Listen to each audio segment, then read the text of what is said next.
rääkisime me siis siin loodusturismi ühistegevustest ja hakkasid pihta sellest, et ikkagi loodusturismi tegijatel on kõikidel nii keeruline ja raske elu, et selline klubiline ja toetav tegevus oleks nagu väga hea.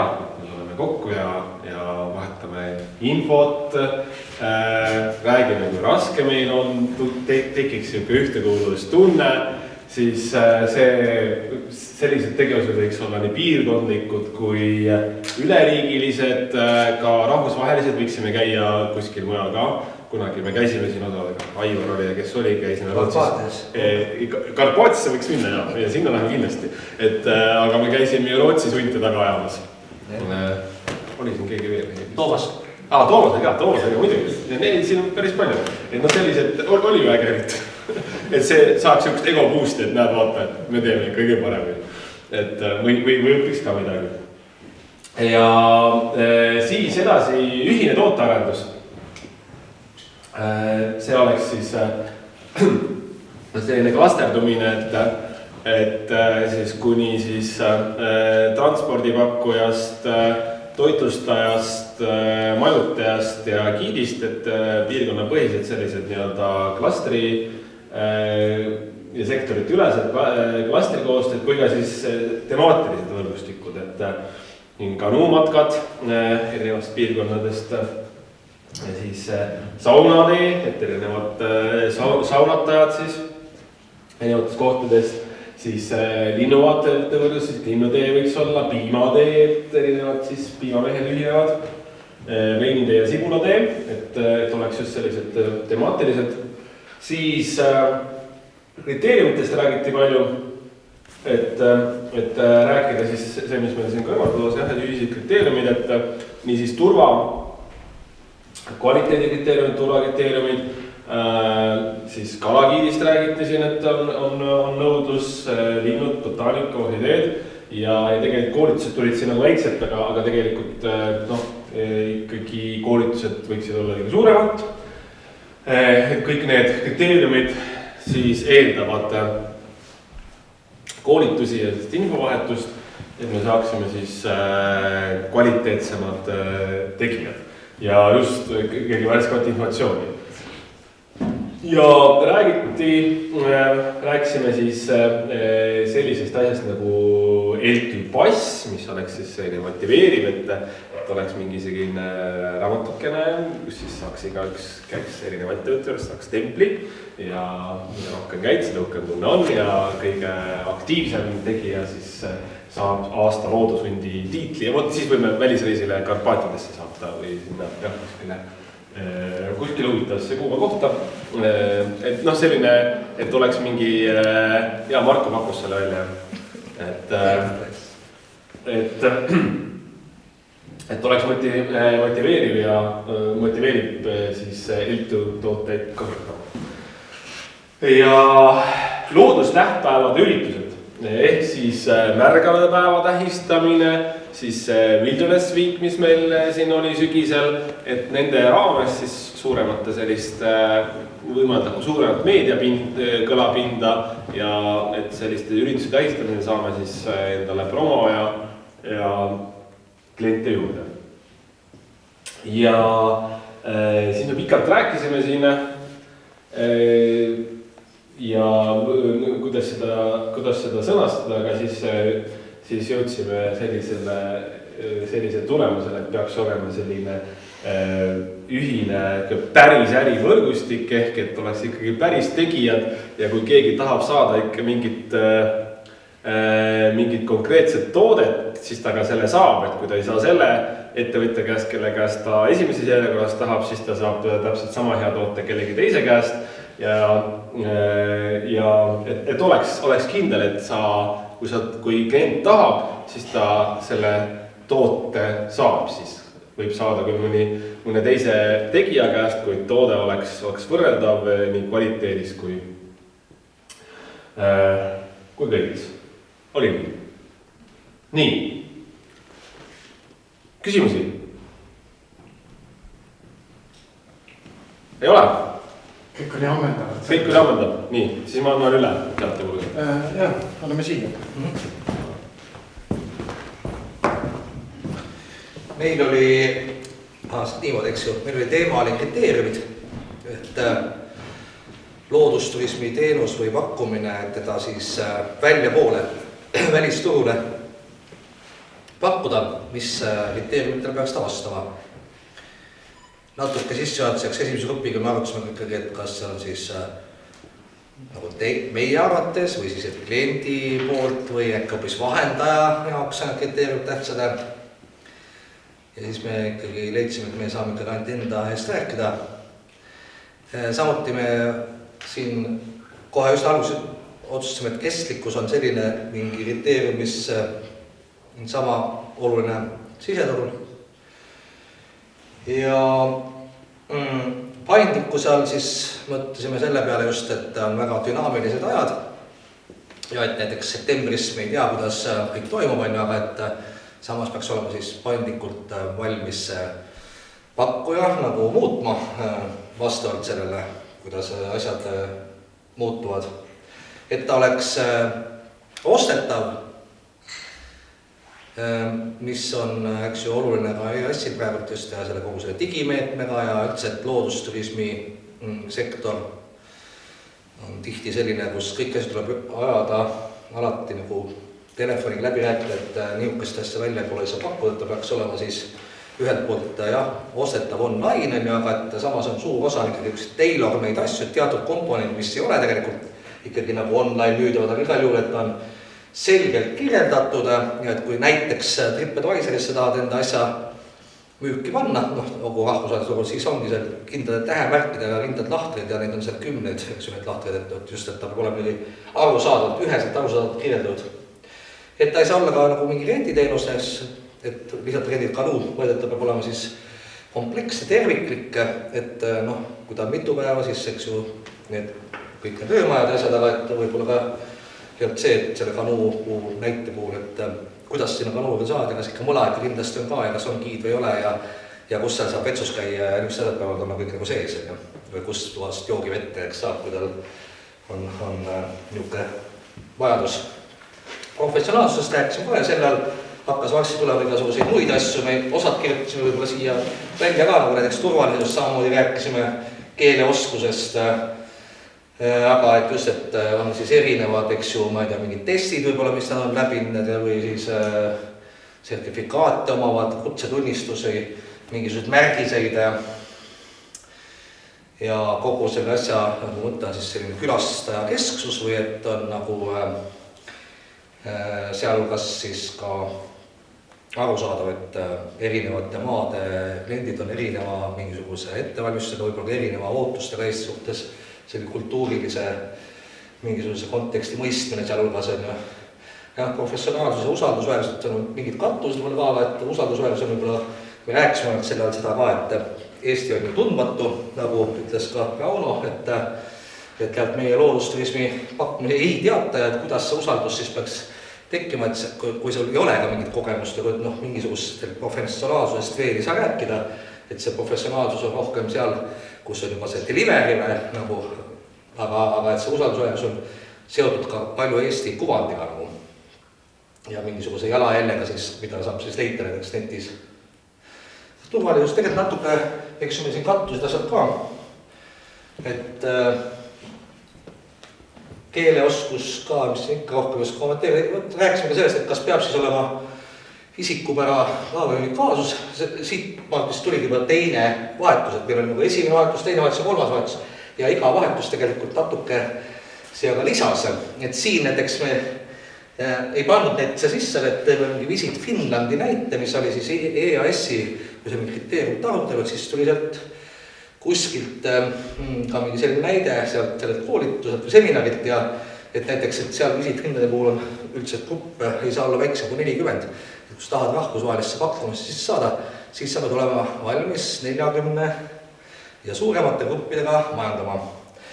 Tekkis muidugi kohe arutelu, et kas ikkagi loodusturismis üldse sellised suured grupid on võimalikud ja et kas ei ole mingi massi segmendi üldse, eks ju, kriteerium on ja et samas ka aastaringsus, et kui on tegemist uisumatkade pakkujaga, et siis ta ju ei saa seda aastaringi teha, aga siis on tal mingi muu teenus siis. Ühesõnaga see on just, et võib-olla teatud mingisugused nõuded on nagu sellele, et sa saad, eks ju, riiklikusse välisturu nagu kataloogi, et see nagu, et võib-olla kui me hoiame lahus need teenuse kriteeriumid, siis me neid siia niimoodi, meil ei tõmmanud näites.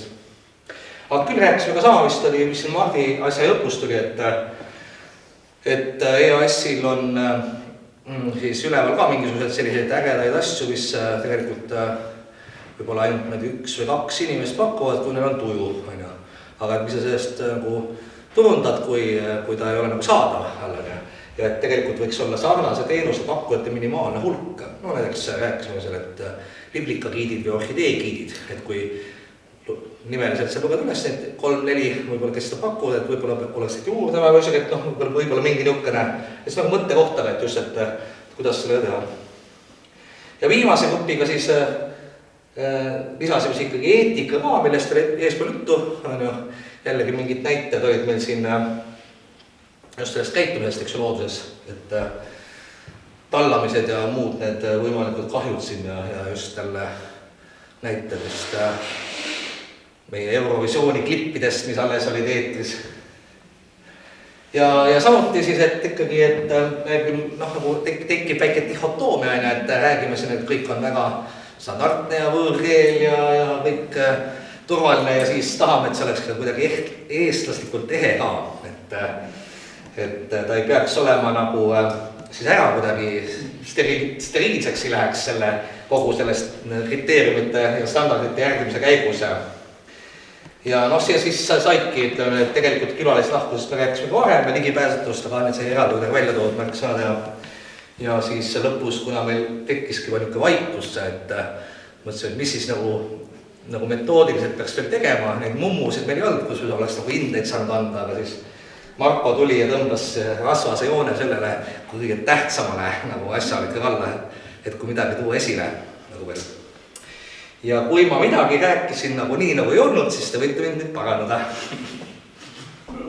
See joon, ma õiendan ära see joon. Olin aus, ma olen seisnud kuskil ja väsinud ära kuulamast mingit jamamast, mingi topis lihtsalt täidab mingisugused kriteeriume või nõudeid ja püsib raamides. Nii kurad igavad.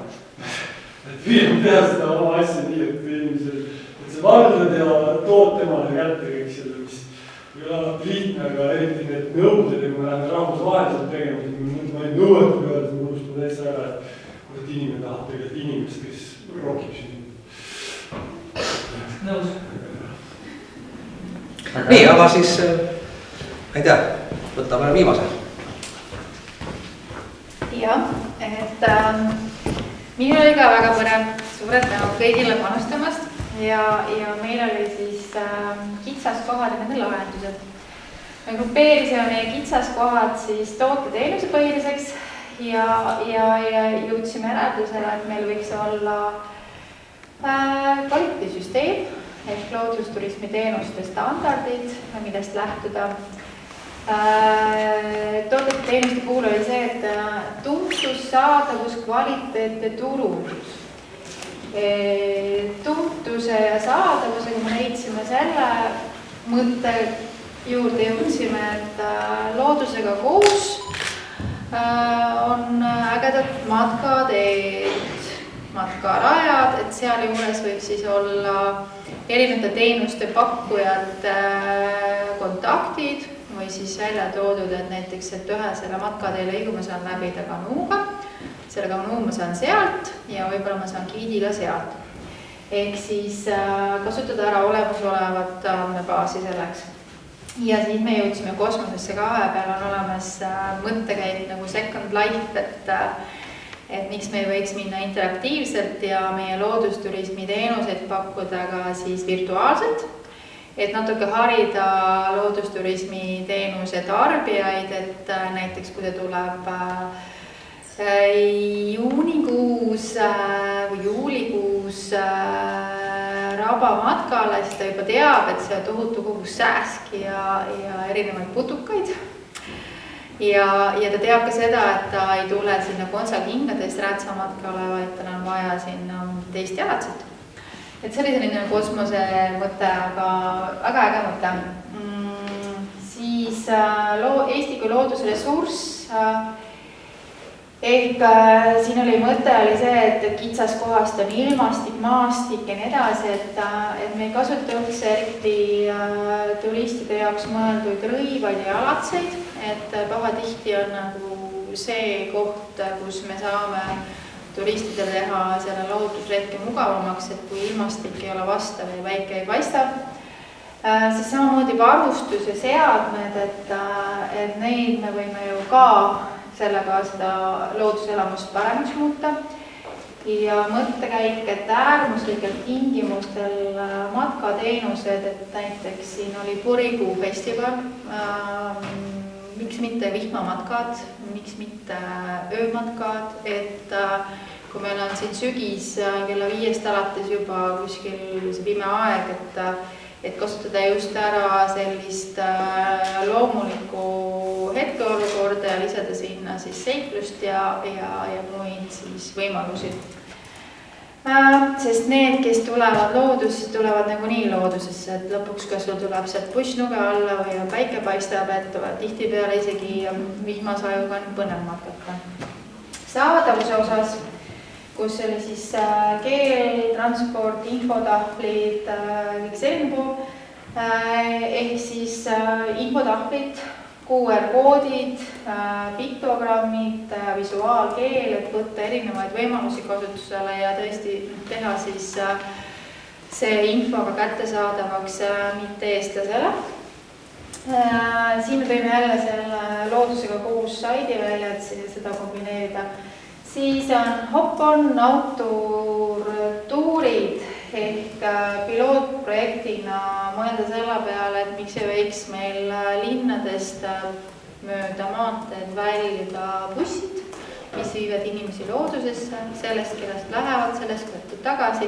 Bussipeatused on kas siis matkaraja algus või mõni turismiteenuse pakkuja või mingi aktiivtegevuse keskus ja õhtul siis need rõõmsad loodusturistid linna tagasi toimetada.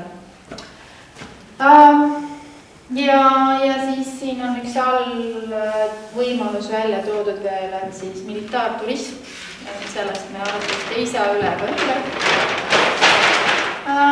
Ja jõudsime ka sinna, et tegelikult loodusturismi teenuse pakkujad tavaliselt on ise hästi aktiivsed ja pakuvad teenuseid, et on vähe, see aeg on ära jagatud maksimaalselt, ehk siis tihtipeale on see pakkumiste koostamine justkui on mingid eri soove ja vajadusi, et selline rätsepa pakkumiste koostamine on aeganõude ja tihtipeale sellega ei jõuta tegeleda.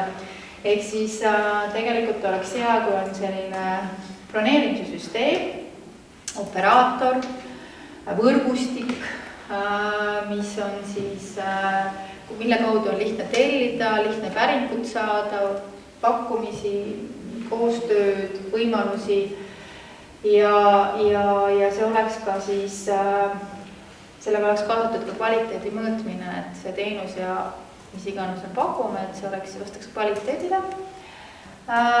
Ja siia me jõudsime veel juurde teenuse politsei juurde, Eesti Maaülikool ja Pärnu kolledž võiks sellega tegeleda, et oleks tagatud siis teenuse kvaliteet ja piirkondlikud brändingud ja väärtuste tagamine, et lähtudes siis Eesti on küll väike, aga igas piirkonnas on mingi oma erisus olemas ja et siis iga ettevõte, kes selles piirkonnas asub, kannaks seda erisust välja. Need olid siis meie töötoa tulemused.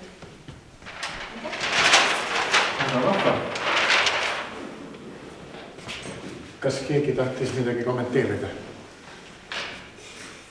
Ei ole. Aitäh! Kõigi 3 töögrupi asjad olid järelikult nii selged, üheselt mõistetavad ja arusaadavad, et keegi midagi küsida ei tahtnud. Kuidas? Kõiki see läbi. No jah, aga erinevatel ajahetkedel, eks ju. Ja 3. võimalus on lihtsalt see, et kell on palju. Minu meelest hästi vahva, et mingisugused mõtted siia niimoodi paberitele kirja said. Kui see moodustub ühel hetkel sisendmaterjaliks sellele strateegiale, siis kindlasti strateegia üks definitsioon on ju see, et see on valikute tegemine. Et hästi palju asju on kirjas, mida kõike võiks. Keegi kuskil, mingid inimesed ilmselt saavad need läbi mõelda ja kuidagi järjekorda panna. Mõned kommentaarid ja vaated nagu tagasivaatena tänasesse päeva, et see päev kokku võtta. Võib-olla enne, kui sinna juurde veel lähen, ma korraks seda Second Life'ist inspireeritud ühte mõtet kommenteeriks, et mina ei olnud seal grupis juures sellel hetkel ja ma ei tea, mis arutelu seal täpselt sellega kaasnes. Aga üks vahva näide, mille otsa ma sattusin hoopis teises kontekstis, oli üks Londoni muuseum, mis siis COVID-i esimese laine ajal, kui hästi paljud muuseumid üle maailma mõtlesid seda, et kas peaks mingeid virtuaaltuure tegema ja enamasti kui otsustasid teha, siis tegid neid suhteliselt, võib-olla võiks öelda igavalt, et prooviti seda, mis muidu inimestele oli külastajana kättesaadav, lihtsalt kuidagi virtuaalseks teha. Ja sealt mina ei tea, ma ei ole ka muuseumi valdkonna ekspert, aga ma ei tea, et seal oleks mingeid väga suuri edulugusid olnud.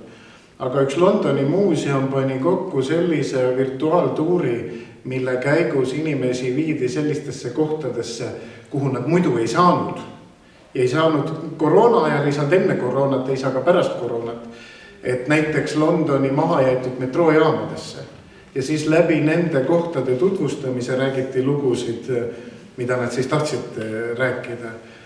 Ja see on üks hästi nagu esiteks olnud populaarne, aga teisest küljest nagu päris huvitav mõte, mida võiks ju nagu mõelda, et kas saaks seda virtuaalsust kasutada nii, et see tekitaks midagi täiesti uut juurde, mitte asendaks kehvasti päris elu kogemust. Nii, aga nüüd need tagasivaatavad asjad. Ma proovisin tervet seda päeva vaadata selle pilguga ka, et kas kuskilt joonistub välja siin päeva jooksul nendest ettekannetest mingisuguseid vastuolusid või eriarvamusi, mida ma nagu kohtasin, oli rohkem ikkagi nagu erinevate esinejate poolt samade teemad ikka ja jälle tõstatamine.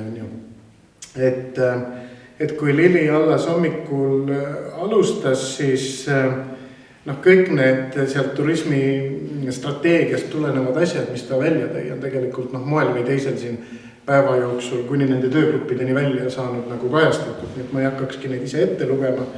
Aga võib-olla üks hästi pisikene kild, mis tegelikult tema kogu mõttes oli või kogu jutus oli võib-olla isegi mitte sekundaarne, vaid veel vähem tähtis, aga teisest küljest ei ole ka vähem tähtis.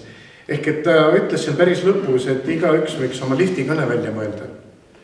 Ja see ei ole ju ka mõttena midagi uut, aga see on midagi sellist, mida kuskilt startupi sektorist võiks nagu päris hästi õppida ja üle võtta, et kuidas hästi lühidalt väga piiratud aja jooksul panna see kuulaja huvituma sellest, mida pakutakse. Siis võib-olla kogu päeva kontekstis esimest korda, aga pärast kordus see veel, Mart ütles välja selle mõtte, et Eesti loodus on välismaal vähe tuntud. Ja see tegelikult oli üks motiiv, mis kordus hästi mitu korda. Ja Marti käest ma küsisin seda ka, et mis on olukord 5 aasta pärast. See oli tegelikult küsimus, mida ma mõtlesin igalt esinejalt küsida, aga ma ei tahtnud olla alati esimene, kes küsib ja siis teiste puhul minul enam aega ei jäänud, et küsimusi tuli mõelda nii palju. Aga et 5 aasta pärast on kokkuleppe nende erinevate osapoolte vahelt vastas Mart hommikul sellele. Siis Rainer Vakra jutt oli selline hästi detailne loetelu oli sellest soovitud tulevikust, et mis võiks tulevikus olemas olla. Ja see oli hästi positiivne, aga ma ei tea, kui palju sellest täna on olemas, aga tõlgendame seda siis hetkel niipidi, et soov koostööd teha sealt jutust väljendus. RMK, et Kristjan Tõnisson seda juba pärast toodi ka välja, et see kokkulepe, mis siin siis lõpus kõlas, et istume maha ja arutame, et olgu see siis seotud selle äpiga või mingite muude asjadega. on ju selles mõttes ka hästi tore, et jätab ukse lahti. Kui sealt uksest sisse minna, äkki hakkab midagi hargnema. Tarmo jutust ma noppisin välja sellise küsimuse, et kas iga huvi esindamise jaoks on eraldi organisatsiooni vaja. Ja see killustatus tegelikult ju pärast nii selles diskussioonis, kui muidu siin vestlustes tuli ju välja küll, eks ju, ja lahendust ma ei tea, aga ma arvan, et see on üks selline küsimus, millele mõtlemine võiks nagu edasi aidata, ühel hetkel leida seda, kuidas edasi liikuda. Ja sealt samast ettekandest oli ka see mõte, et tugevat eestvedajat oleks vaja ja palgalise personaliga. Et arutlesime siin siis ka selle üle korraks natukene, et kes selle tugeva eestvedaja rolli võiks võtta. Jah, vastust veel ei ole, aga üks vastuse kandidaat oli see, et loodusturismi ühing võiks ju sellist ambitsiooni omanda.